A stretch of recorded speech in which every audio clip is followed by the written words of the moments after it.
Hey guys, I'm back here with a 2016 Lexus IS200t, and this will work with similar models as well. I just did the left side. I feel comfortable showing you guys how to do them now, with the example as the right side.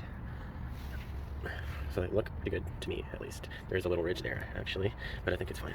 First thing you want to do is remove this pin that's right there, with any tool really. You don't need a special tool. Remove this, and there it goes. Don't lose it. To prevent yourself from losing it, just put it back on there when you remove this bit here. So what I did was I just used a screwdriver set I don't really care much about, and I used a mallet. It comes right off. Pull it. Okay, so you have to put pressure on this. Pull it out. This comes out with it. Like I was saying, put the pin back into here. Like so. Put it away somewhere where you won't lose it. And now here's the fun part. You need a caliper. You do need a caliper, a nice big one. This is from Walmart for comparison. Put this here, like that. You should be able to see it. Okay, like this. Start tightening it. This is going to relieve the tension or pressure that, I don't know what it's called, but I forget what they're called. But this will relieve the pressure so that you can easily slip out the brake pad. Okay, now let's see. Pressure's gone now. Let's take it off. Let's inspect it. It's not bad actually. Actually, I would still replace it just because you can tell when it's getting worn. This metal piece here will start scraping your rotor, and it kind of will signal you to change your brake pads or take a look at your brakes. Put this away. Do the same thing on the other side. For me, really the only difficult part was getting the car lifted because I'm being very careful with where I'm putting this the jack lift, just because these cars are more delicate. They have different nutritional requirements, you could say. So here, I'm just going to loosen this one. The angle on that is kind of weird.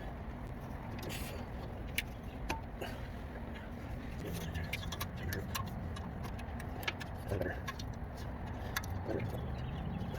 Let's read these right there. This one too need to be changed. That means I'm going to have to take a look at the ones on the back.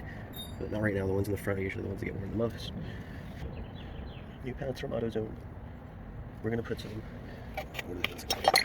ceramic, because I only get ceramic brakes. Ceramic brake lubricant. Just put it a little bit over in there.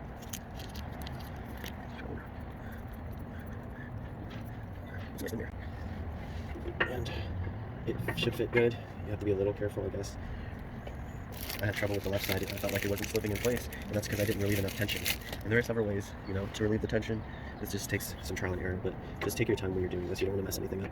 And as you can see, I didn't have to remove, this is the caliper, I believe. Did not have to remove this whole system. It's in there.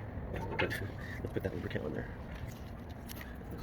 Just in there. I found out it needs a lot in the instructions section. It's in there. Stuff is in there. It's in there.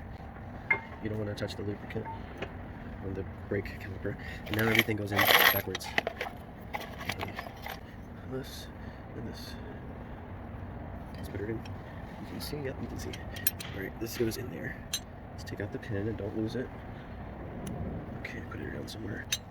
Put it in the right one now. Alright, stick it.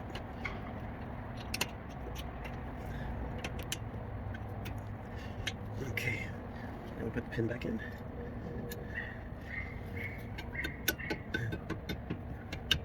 You definitely need a mallet because it doesn't do any destruction. Notice I have the wheel turned so that I can see what I'm doing. Of course, make sure you have some type of safety going on. I did mine one wheel at a time because I don't have such a great jack lift. This one actually is not so great. And that one is actually my, just in case it fails. But let's put the wheel back on, and then we're going to get in the car. We're going to press on the brakes, and they should be good. I'm going to drive around and make sure it's good. I want to mention that you should tighten the bolts before lowering the wheel. It just prevents any type of damage. So basically, you'll have the nuts tightened as much as they possibly can be before the wheel starts to rotate because of the torque that you're giving it.